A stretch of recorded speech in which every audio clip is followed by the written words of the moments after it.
E aí, senhores, nos encontramos novamente. Observaram pelo clipe anterior a importância dos processos químicos?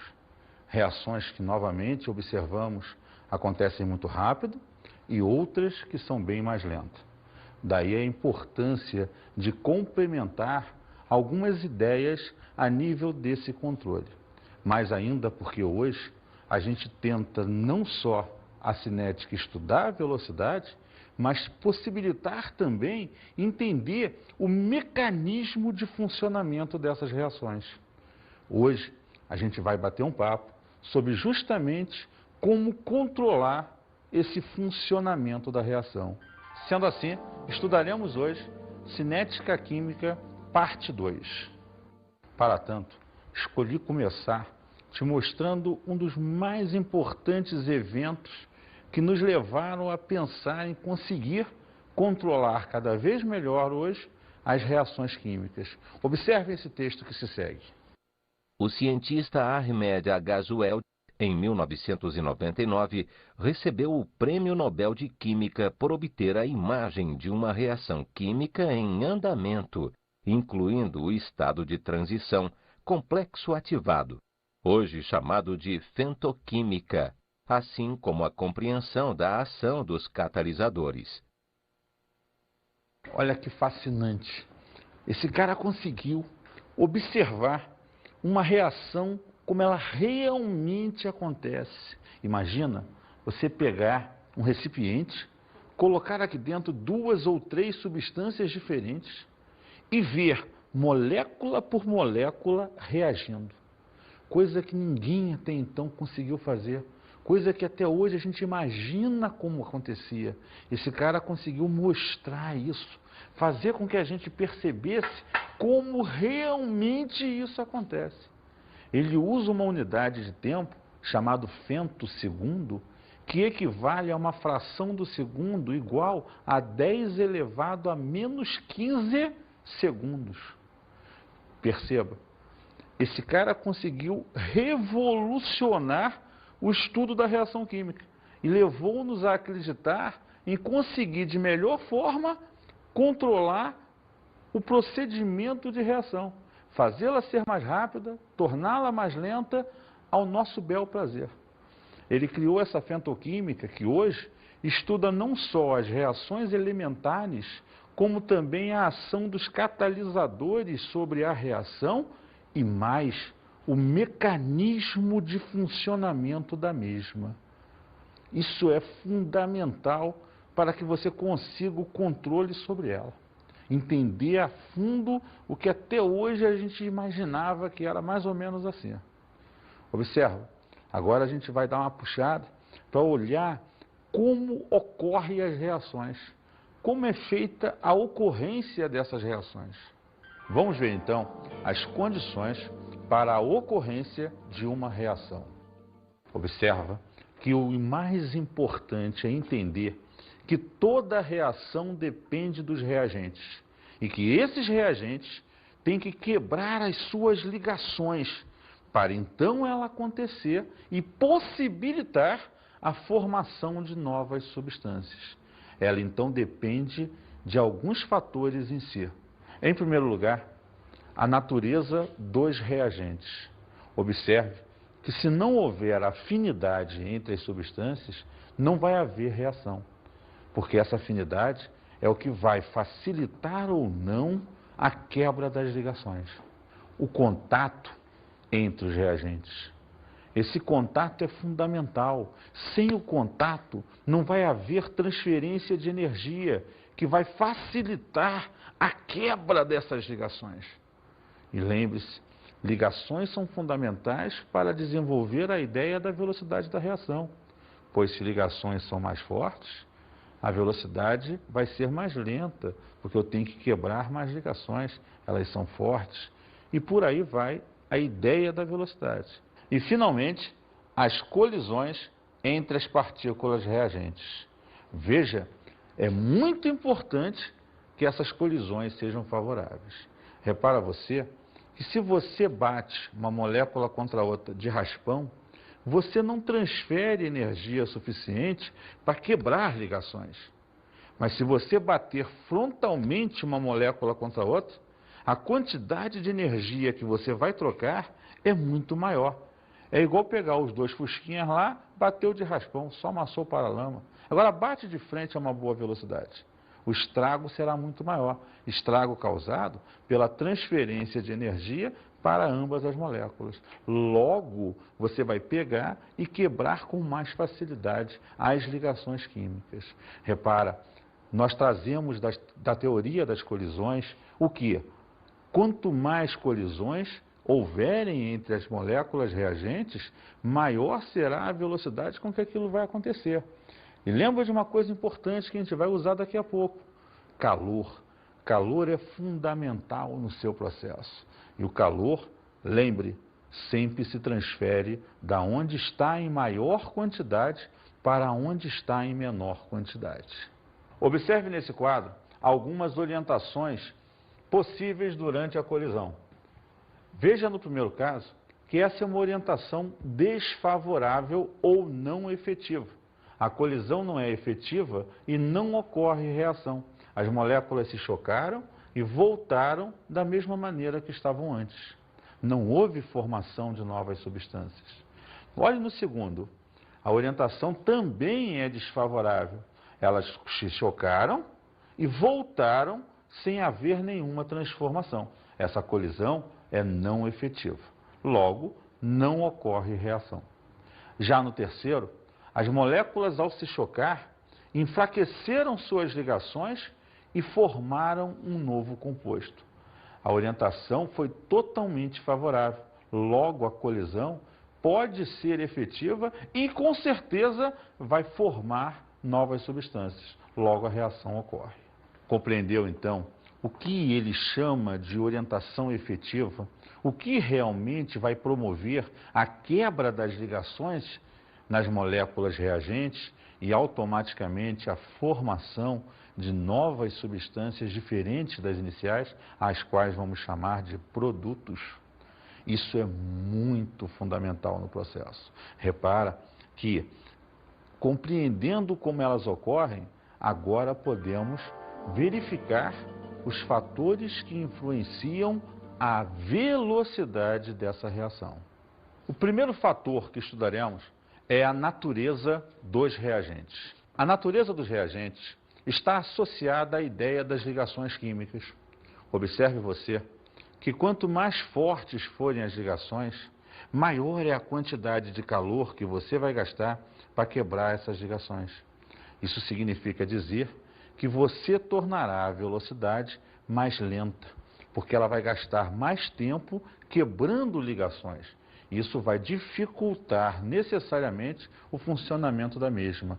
Veja só, nas reações orgânicas, onde as moléculas são muito grandes, existe um grande conjunto de ligações. Isso quer dizer que para ela acontecer, todas terão que ser quebradas.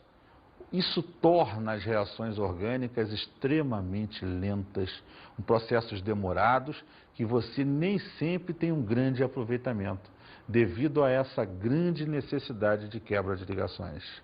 O segundo fator importante nesse processo é a superfície de contato. Quanto maior a área entre as substâncias reagentes de contato, mais rápida será a reação, porque teríamos um maior número de moléculas chocando-se entre si. E quanto maior o número de choques, maior a frequência, maior a quantidade de energia cinética trocada e mais rápida a reação se processa. Então, a superfície de contato, ela é fundamental no processo. Vamos observar aqui um experimentozinho. Esse é um experimento bem simples, no qual a gente pega 2 copos com água comum, que você tem em casa normalmente. Por esta razão, você pode fazê-lo em casa sem nenhum perigo.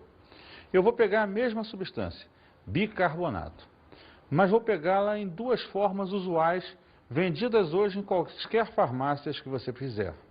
O Sorrisal, bicarbonato, na forma de um comprimido, a substância em si está compactada. E o sal de fruta, onde você percebe o mesmo bicarbonato, só que em pó. Veja só, Vou colocar os dois no copo com água, cada um no seu copo respectivo. Observe o que vai acontecer. Sorrisal, o sal de fruta. A efervescência nesse copo foi muito mais rápida, a olhos nus. Neste copo, onde está o sorrisal, observe que ainda continua efervescendo. O sorrisal está na superfície e continua reagindo. O que podemos concluir disso? Aonde o bicarbonato estava em pó, as moléculas estavam mais livres. Todas elas entraram em contato com a água e reagiram. Aqui, só as moléculas da superfície estão em contato com a água. A água reage com a primeira camada de moléculas, para depois atuar sobre a segunda, para depois a terceira, por isso essa demora. Então perceba claramente o que? Quanto maior a superfície de contato, quanto maior o contato entre as moléculas reagentes, mais rápida será a sua reação. Alimentos sólidos devem ser mastigados várias vezes antes de serem ingeridos. Ao triturarmos os alimentos na boca, aumentamos sua superfície de contato, o que torna a digestão mais rápida. Durante a digestão, íons hidrogênios são retirados do sangue para a produção de ácido clorídrico. Essa retirada provoca o que se denomina alcalose pós-prandial, ou seja, um estado de sonolência após as refeições. Se os alimentos forem ingeridos em pedaços maiores, essa alcalose será mais intensa, aumentando o tempo de digestão. Observaram então por que aquele soninho gostoso após as refeições? Para pensar. Para que você faz digestão? Na verdade, você pega o alimento na forma de moléculas muito grandes, joga na boca, começa a mastigar, com que finalidade? Quebrar esses alimentos em moléculas menores. A saliva atua sobre eles e cai dentro do estômago. Lá no estômago, você tem um negócio chamado suco gástrico, no qual a substância mais importante é o ácido clorídrico. Só que o ácido clorídrico não está lá fabricado e pronto. Ele é fabricado no momento que a substância, que é a comida, chega dentro do estômago. É por isso que o sangue, nesse momento, cede íons hidrogênios para dentro do estômago para formar o HCl e atacar as proteínas, quebrando-as em pedaços menores, que são os aminoácidos. Mas o importante daqui é perceber que se o sangue cedeu o hidrogênio, ele ficou alcalino, levemente alcalino. Por isso o nome alcalose.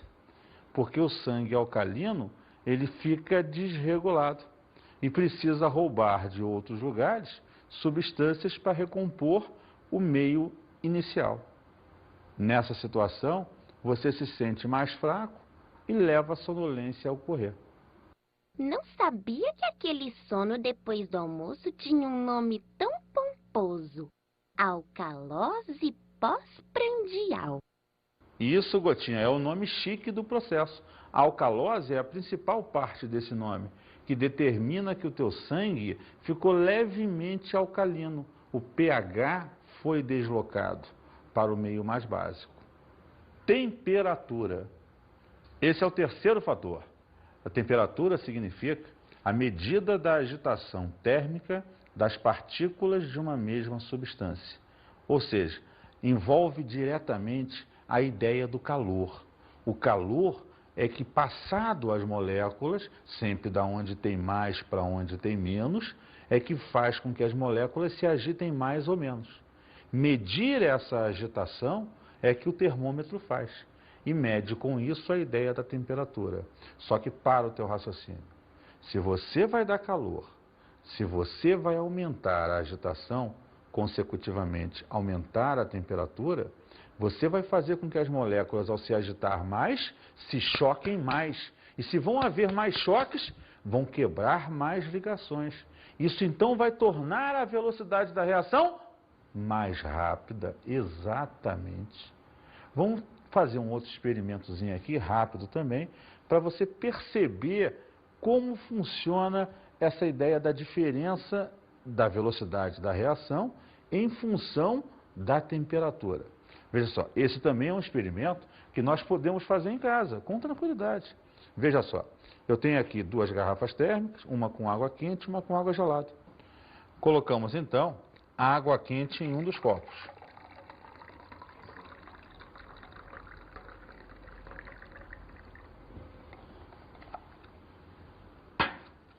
E pegamos a água gelada e colocamos no outro copo.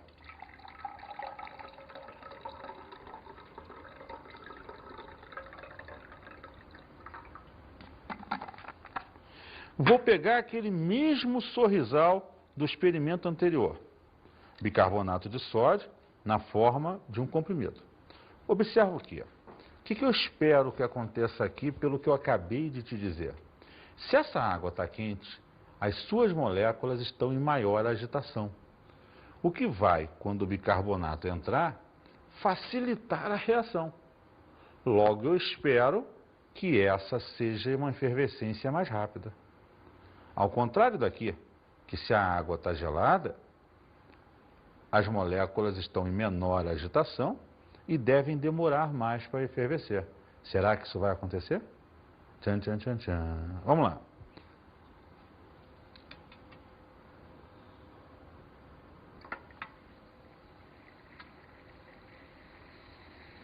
Observa como borbulha muito mais forte. A rapidez com que ele fervesce. Observamos então que o que foi explicado anteriormente realmente acontece. Quanto maior a temperatura, maior será a velocidade da reação, porque você aumenta a agitação molecular e aumenta a frequência dos choques que acontecem entre as moléculas. Uma coisa simples que você comprova um fator importante no controle da velocidade das reações. Um alimento cozinha mais rapidamente numa panela de pressão, por exemplo, porque nesse tipo de panela a água ferve a uma temperatura maior, o que favorece o cozimento. Para melhor conservação de alimentos, eles são guardados em refrigeradores ou congeladores, que apresentam temperaturas menores que a do ambiente, diminuindo a velocidade das reações responsáveis pela decomposição. Teve um cara que também observou isso há muito mais tempo que a gente. Ele se chamava Jacobus van Hoof. Esse cara percebeu justamente que quanto maior for a temperatura em que a reação estiver ocorrendo, essa reação tem uma velocidade de ocorrência cada vez maior. Ele foi mais longe. Ele instituiu uma regra geral. Ele percebeu que em grande parte de reações, a cada 10 graus Celsius que você aumentava, a velocidade daquela reação dobrava. Ou seja, se a reação acontece a 5 graus Celsius, a velocidade é V. Então, segundo Van Hoof, se ela ocorrer a 15 graus Celsius, a velocidade vai ser 2V. E se ela então ocorrer a 25 graus Celsius, a velocidade passa a ser 4V, o que mostra que a cada variação de 10 graus Celsius, o dobro da velocidade irá acontecer no seu processo. Outro exemplo da influência da temperatura na velocidade das reações ocorre com a combustão, que é uma reação exotérmica. Em um ambiente onde a perda de calor é pequena, como em uma floresta, a temperatura do ambiente aumenta e provoca um aumento na velocidade da reação de combustão. É isso o que torna os incêndios, especialmente os florestais, tão devastadores. Observou como Van Hoof tinha razão? Quando você faz uma queima em uma floresta, por exemplo, a quantidade de calor gerada aumenta tanto a temperatura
ou diminuí-la.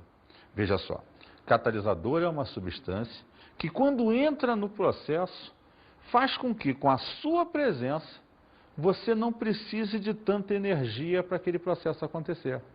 Ele está ali no meio, estimulando o processo, para que você, então, em menor tempo, consiga quebrar todas as ligações e fazer a reação acontecer. Por outro lado, os inibidores fazem com que o processo se torne mais lento. Por quê? A grande diferença está em catalisadores não participam do processo. No final da reação, eles são obtidos novamente. Inibidores, ao contrário dos catalisadores, eles participam do processo, eles são consumidos pelo mesmo. Portanto, é mais molécula para reagir, tornando o processo muito mais lento.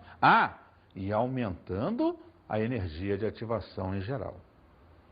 Observe, então, graficamente, como isso vai ser falado. Mas lembre-se uma coisa, raramente se coloca inibidores em um processo. O usual e o que os concursos hoje praticamente trabalham é a ideia dos catalisadores.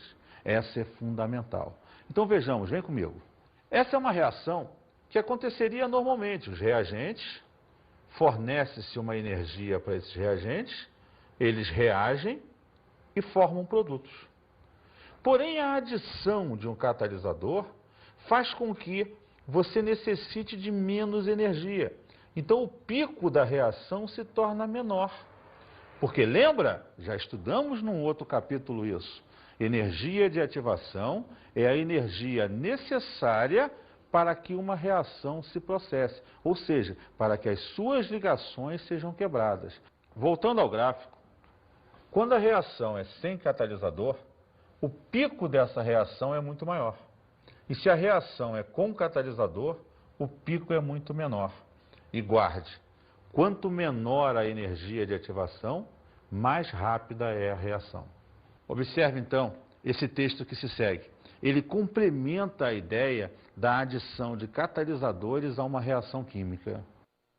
As reações que ocorrem na presença de catalisadores são denominadas catálises, que podem ser de dois tipos, homogênea e heterogênea. Então, catálise é a ação do catalisador no teu processo. É a utilização do mesmo para propiciar uma reação mais rápida. Como você percebeu, se ela pode ser diferenciada em homogênea ou heterogênea, é apenas a diferença em mostrar a você se esse catalisador se dissolve ou não nas substâncias que são reagentes. Vejamos agora o que é catálise homogênea. Nesse exemplo, então, observe, catalisadores são sempre colocados sobre a seta. Então aqui, repare que a água oxigenada está em meio aquoso, está dissolvida em água. E o catalisador também. Então eles estão um dissolvido no outro, formando uma fase. No exemplo de baixo, o SO2 gasoso reage com o O2 gasoso, na presença do catalisador, que também é gasoso. Lembrando a velha matéria passada, gases formam sempre misturas homogêneas, pois se dissolvem uns nos outros. Então, formará uma única fase. Isso, então, é o exemplo de catálise homogênea, quando o catalisador se dissolve nas substâncias reagentes, formando uma única fase. Por outro lado, a catálise heterogênea, por exemplo, é a situação na qual o catalisador está em outro estado físico. Normalmente, ele não se dissolve nas substâncias reagentes. Perceba aqui, a substância reagente está líquida, aquosa, dissolvida em água. O catalisador é sólido, é um metal. Nitrogênio gasoso, hidrogênio gasoso, ferro sólido. Repara que as substâncias metálicas sólidas não se dissolvem em gasosos ou meio aquoso. Então essa catálise é chamada heterogênea. Ele atua como catalisador, mas sem se dissolver nas substâncias reagentes. E ainda existe um último caso, a chamada autocatalysis. catálise. Na autocatálise, o que a gente percebe é que uma das substâncias envolvidas no processo funciona como catalisador, normalmente um dos produtos. Então a reação ocorreu normalmente e um dos produtos, no caso aqui o nitrato de cobre, funcionou como catalisador, melhorando a velocidade e o rendimento do mesmo. Esse então é um caso em que a substância envolvida na reação também funciona como catalisador. Vamos ao exercício. As figuras a seguir representam as colisões entre as moléculas reagentes de uma mesma reação em 3 situações. Situação 1, situação 2, situação 3. Pode-se afirmar que, letra A, na situação 1, as moléculas reagentes apresentam energia maior que a energia de ativação, mas a geometria de colisão não favorece a formação dos produtos. B. Na situação 2, ocorreu uma colisão com a geometria favorável e energia suficiente para formar os produtos. C. Na situação 3, as moléculas reagentes foram completamente transformadas em produtos. D. Nas situações 1 e 3, ocorreram reações químicas, pois as colisões foram eficazes. E. Nas situações 1, 2 e 3, ocorreu a formação do complexo ativado, produzindo novas substâncias. Veja só, para avaliar essa questão, é primordial analisar aquelas 3 situações dadas, pois é em função delas que a gente vai perceber se houve ou não reação, se o produto final é diferente do que tinha no início. Se houve reação, as colisões foram favoráveis. Se não houve reação, ou as colisões não foram favoráveis, ou não havia energia suficiente para que a reação acontecesse. Vamos então avaliar aquelas 3 situações iniciais do exercício. Situação 1. Observe que a fase 1 do processo está exatamente igual à fase 3 do processo. Então a colisão que aconteceu em 2 não é favorável, porque a mesma coisa do início está no fim. Situação 2. Observa que as posições na fase 1 estão totalmente diferentes da fase 3. Isso significa que essa colisão foi favorável. Houve uma mudança de átomos aqui. Situação 3. Repare que a posição da fase 1 das moléculas é igual à posição da fase 3. Então aqui não houve colisões favoráveis para uma reação. Voltando então nas opções, observamos que na letra B você tem a única possível resposta para isso, que mostra que a situação 2 teve uma geometria favorável para a mudança de átomos e a energia suficiente para formar os produtos. Vamos agora às nossas dicas de estudo.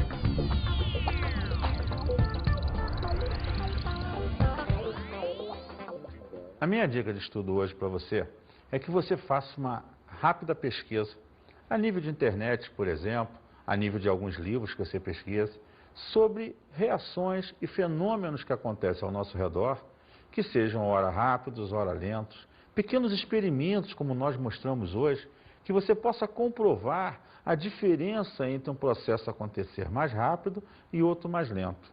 Existem também os sites da internet que podem te ajudar quanto a isso.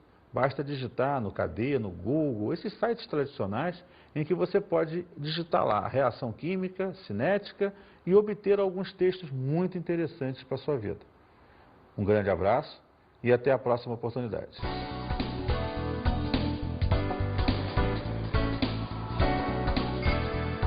Na aula de hoje estudamos a cinética química 2. E mais importante que estudar a velocidade da reação em si, é estudar o mecanismo e o funcionamento da mesma, tentando torná-la ora mais rápido, ora mais lenta, conforme a nossa para a ocorrência de uma reação. Essa parte da ocorrência é importante ter em mente sempre que para que a reação aconteça, dependemos da natureza dos reagentes, do contato entre as moléculas reagentes e das colisões, que é fundamental nessa parte. Falamos sobre os catalisadores e inibidores. Observe que nesse item, o importante mesmo é a ideia dos